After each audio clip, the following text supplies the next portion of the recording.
Hey guys, red and black greetings. This is Flamengo. Welcome to the Paparazzo Rubro Negro channel.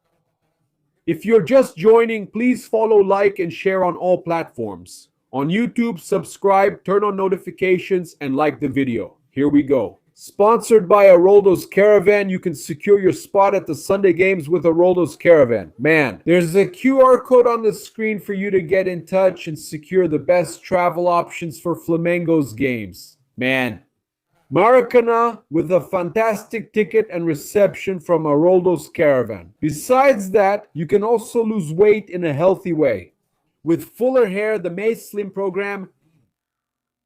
Look, there's always Mais Cabello near you. The QR code is also on the screen for you to get in touch. And we're here with all our sponsors, including those from the States.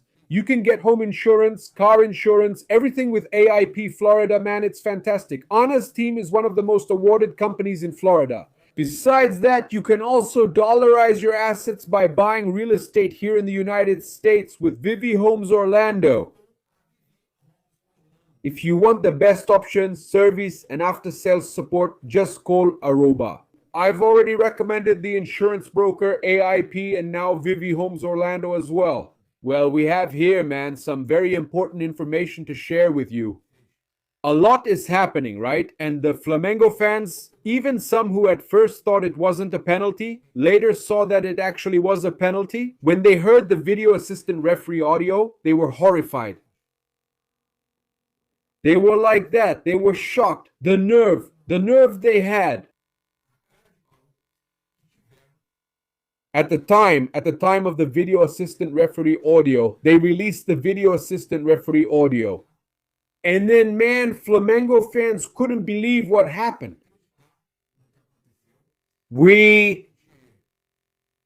For example, they say the player pulled his foot back to kick, but wait, to kick, you have to pull your foot back. Where have you ever seen someone not pull their foot back to kick?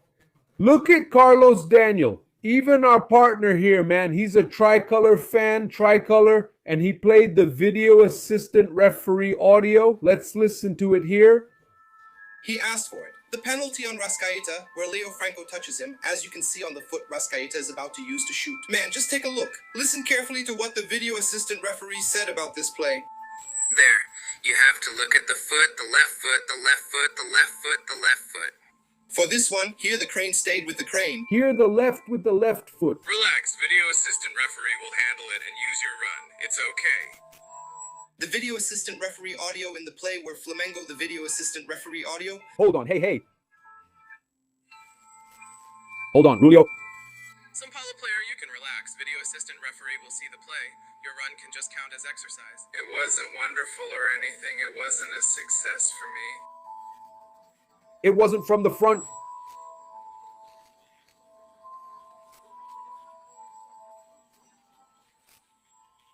He puts his leg back, the guy to kick, he's going to do what the guy who's going to kick will do. What someone says in the booth. That the touch. It wasn't enough, guys. Let's put the bias aside. Anyone who's ever played even a little pickup game, a soccer game for fun, knows that any touch when you have one foot up, especially when you're putting force into a kick, is enough to throw you off balance. If you walk in front of me and I touch your supporting foot, you're going to lose your balance, you're going to trip. That's what happened. There will be plays in the Brazilian Championship where they'll call a penalty in the middle, the same. Even against Flamengo, that's it, Tricolor. Thanks, Carlos Daniel. If you say nothing happened watching this play, that there really was a touch, it's because you've never played. With what annoyed me yesterday. Yesterday I got irritated here on the channel and said they don't understand anything about soccer. It's a penalty. It's a penalty. What he says about putting your leg back is nonsense. Putting your leg back. What do you mean, man? So I'm supposed to put my leg back. I'm not pulling my leg back just to kick. I have to move it back to kick. And then Leo Magalhães, Brazilian refereeing is just like that. Great demonstration, people thanking Tricolor, explaining Medeiros. I'm a Flamengo fan. You have my respect. Grêmio RJ, refereeing will keep having the same controversies. Always, like you said, any touch is enough to throw someone off balance. He misses the finish because he approaches the ball awkwardly and can't make a cross shot. Exactly. Among so many biased fans, you were the first one to get the analysis right. Congratulations, Olagoas. The news reported here about Carlos Daniel, Edu, a powerlifting athlete, said it all. Notice where Arrascaeta was after making contact and altering the shot angle. Okay. Atalaya, Poultry, and Cold Cuts, where would Arrascaeta miss? This goal? Luide was fully in the play. Yesterday, the same thing happened with Lewandowski, but it was a penalty. They gave the penalty, okay? It's unbelievable. Year in, year out, it's the same shame. Mengão da Nação delivered. That's just to cover it up. When it really matters, it'll go in Flamengo's favor, my friend. Thanks. Those guys would rather say it was, but it really wasn't, and they didn't give it. It's just to cover up that when it matters, they'll help Flamengo, okay? Yeah, before this, it was nothing. Play on, right? Hey, Tricolor, I believe you must be a Tricolor. Take Flamengo to your house if you feel sorry for them. Carlos Daniel is... Jubira Piccoli, why do we even need video assistant referee? The guy claims Arrascaeta stuck his leg out for contact, though he was right in front of goal with the keeper already beaten. Damn, that's right, man. The guy has to pull his leg back to kick. This is unacceptable, my friends. It's unacceptable, man. I can't understand how the guy has the nerve to say that he pulled his leg back. This video assistant referee and this talk are a shame, even the Fluminense fans, with this talk that Flamengo is Fluminense's customer. Oh, winning the Fla-Flu is normal. And then you see, Flamengo won the last two Carioca finals against Fluminense. In the Brasileirão, Flamengo won one and lost the other, right? And last year they were champions. I even did the C, remember? Do the C. The guys came after me, they were furious. That's right, Flamengo was two-time champion in a row over Fluminense in the Carioca. Flamengo won one Brasileirão game and lost the other, and now lost in the Carioca too, even with a mixed team. They keep saying Flamengo is a pushover, and now they're saying the same about São Paulo.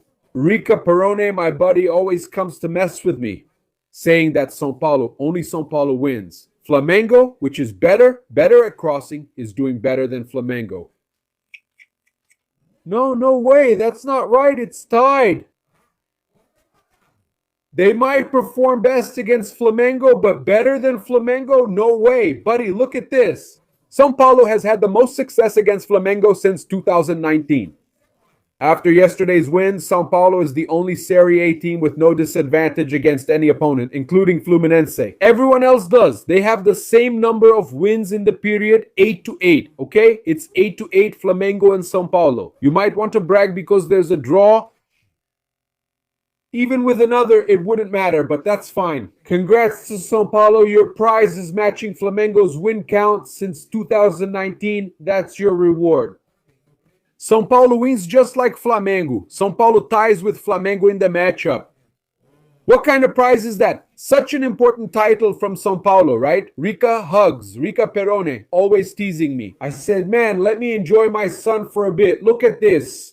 Flamengo's performance against the 19 clubs in Serie A. São Paulo has 8 wins against Flamengo, 8 losses and 5 draws. Fluminense against Flamengo from 2019 until now has 14 wins, 16 losses and a 43% success rate. Against Flamengo, Atlético Mineiro has 8 wins, 3 draws and 10 losses. Bragantino is in 4th place with 3 wins, 4 draws, and 5 losses. International in 5th place has 4 wins, 6 draws, and 8 losses. Yeah, and it goes on like that. Man, there are teams, for example, Vasco. If they want to brag, they have 2 wins, 7 draws, and 18 losses. Yeah, man, right? That's a joke, isn't it, buddy? 16% success rate against Flamengo, right?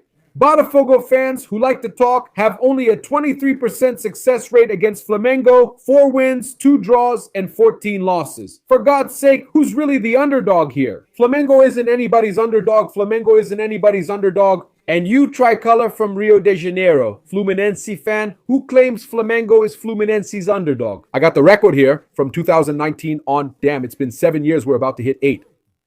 14 wins for Fluminense, 11 draws, 16 for Flamengo. It's close, but who's the real underdog? And what about São Paulo? Who's impressing? That's a tie, man. The best ties, the best ties. Seriously, man, that's embarrassing, really. The club with the best record against Flamengo is the one that ties. It's São Paulo. Still wants to brag? That's crazy. The prize is just tying with Flamengo. Guys, let's go. We have a situation here, right? Still talking about the issue of SAF. We always talk about the issue of SAF. Here is the danger of SAF. Look, Botafogo has accumulated with John Textor 1 million reais in debt, 1 million in debt per day. Ruberti, 1 million reais per day. The court has forbidden John Textor from selling players, responding to a request from Botafogo's social club. The judge stated that Textor, by selling David, Ricardo Savarino, and Marlon Freitas, he disobeyed a court order by not informing the social club or the court. It's worth noting that, according to Anselmo Goes, Textor put Botafogo's SAF into debt by 1 million reais per day, with a total debt of 1.5 billion reais.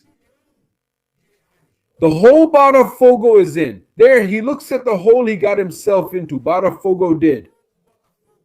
It's been 1,490 days since the Cadastro Nacional da Pessoa Jurídica was opened, averaging 1.006 million in debt every 24 hours. My friends, 1 million per day. And Botafogo is ending. Botafogo is going down the drain. John Textor. Eagle took John Textor out of command. He was removed from command. Eagle did it. They took control of Botafogo's football. And Botafogo, the social side, is they're trying to make a big mess. Guys, let me tell you something. This situation with Botafogo still promises a lot, huh? It still promises a lot. Things are really heating up at Botafogo, my friends. It's crazy what we have here. For example, Aries is exercising her rights as a creditor to take control of Eagle. John Textor may lose control of the group, but Botafogo stays the same. The fund triggered credit protection clauses in the British courts and is taking control of the international holding company, despite the American losing power this year. The measure does not immediately affect SAF management at Alvinegro, but the court already did that. If they now ban him from selling players, things will get tough. If the guy can't sell players, do you think he'll want to put in more money? Only if he's crazy, right, man? It's an ugly situation at Botafogo. The guy even said, Botafogo's fans are upset. He said, I'm the owner. Whoever doesn't want to buy from me isn't the owner anymore, right? If Aries took it, Eagle took control of Eagle. There is, however, a central distinction from a corporate point of view. EFH remains the controlling party of Botafogo. A change in control of the international holding company does not automatically change SAF's management. The management of SAF currently under the leadership of John Textor can only be changed by a decision of SAF's own board or with the end of the decision. An injunction from the Rio de Janeiro Court of Justice currently protects the composition of the board and the governance structure. In other words, even with Aries taking control of Eagle as a creditor, the management of Botafogo remains unchanged at this time. So did they forbid Textor from selling players? What a situation, my friends. Who owns Botafogo? After all, is it the fans, the club, Textor, the association, or is it no one? 1.5 billion. 1.5 billion in debt since they took control. 1 million per day. Look at the craziness that is this SAF business. I've always said, those who are here know, I've always been against SAF. I've always said it was a huge mistake, this SAF business. Look, Flamengo accepted the offer to sell the forward Michael, so it's on track. Flamengo accepted the offer. We brought this information that he would travel this Friday to Saudi Arabia with an offer worth $3.5 million, 18 million reais. Now, all that's left is the player's own response. Okay, then? According to Vene Casagrande, the information is that Michael is on his way to Saudi Arabia. Flamengo needs to accept the offer. So, $3.5 million, 18 million reais. Flamengo is raising funds with a player who probably won't be used. There's a loss compared to the purchase value and all that, but it's a player who probably won't be just the West Ham coach. Nuno Espirito Santo regretted Lucas Paquetá's age at Flamengo and said that the midfielder is irreplaceable because he's a unique player. Lucas made it clear he wanted to return home. He's a special player and person regarding his departure from the club. We wanted things to be different, but we can't replace him because he's unique. You don't find many players like him. It's good for Flamengo and good for Paquetá, who will shine at home. Sensational. We even know that Paquetá will wear the number 20 jersey, number 20 for Lucas Paquetá. Spectacular. I wanted him to wear Arrascaeta's number 14, then get number 10 after Arrasca retires, but it's nice. Lucas Paquetá's number 20 jersey with the 20, it looks cool. Paquetá number 20 jersey at Mengão. And what a statement from Lucas Paquetá, my friends. What a statement. Just listen to this. Look, 45 million, a lot of people out here. Let's go. What would you like to say to them now that you're back? Man, I can say that I know maybe Flamengo didn't need me, but I needed Flamengo, and I'm really happy to see all the affection you've always had for me. But I know that Flamengo didn't need me, but I needed Flamengo. Maybe Flamengo didn't need me, but I needed Flamengo. What a line. That's pure love for the club. Fantastic, right? Do you guys feel identified? Everyone. Because I feel like one of you, right? On the field, I promise that won't change. So that won't change. I feel like one of you on the field, a fan on the field, man. That's spectacular. It's spectacular that Flamengo is making the biggest signing in the history of Brazilian and South American football, right? And man, Lucas Paquetá totally connected. He arrived, right? Putting on the Young Flaws jersey, man. What a magical moment, right? What a magical moment. Look here.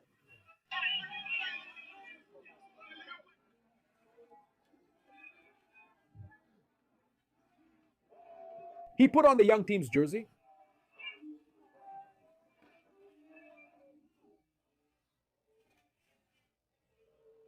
Are you going to sing? Are you going to sing? Come on, guys.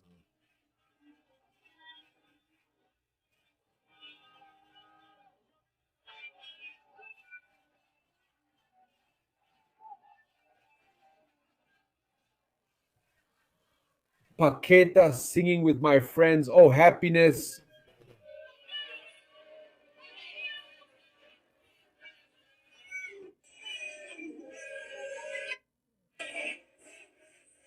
You're suffering. Look over there. Singing loudly. What a thrill, huh? What a thrill, man. The guy singing in the middle of the crowd. He went into the crowd. Look, we also recorded him leaving there after talking to the crowd. Leaving the airport.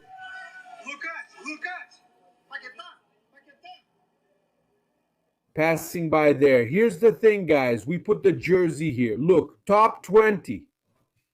Let me tell you something. Look, there was a moment when Flamengo's fans auxilio. It wasn't necessary. It really wasn't, right? Let him stay there. Let him stay at Cruzeiro. But the fans, man, the fans do what they want, right? Fans wanted to honor Gerson. Look. Look, see.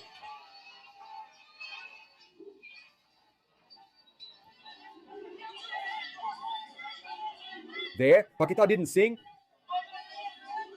Of course, he had just finished singing the Young Force one, right? But the famous one is, he's going to get it up there. He didn't sing that one, right? Come on, a national team player with Gerson. There was no reason. Look, player.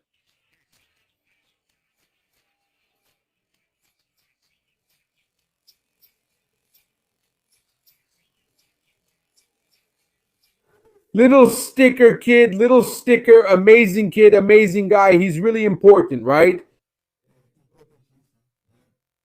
We also had Felipe Luis. Now, regarding Lucas Paquetá's signing, let's see. But without a doubt, he's a huge player, an incredible signing by Flamengo, bringing back an idol, a star.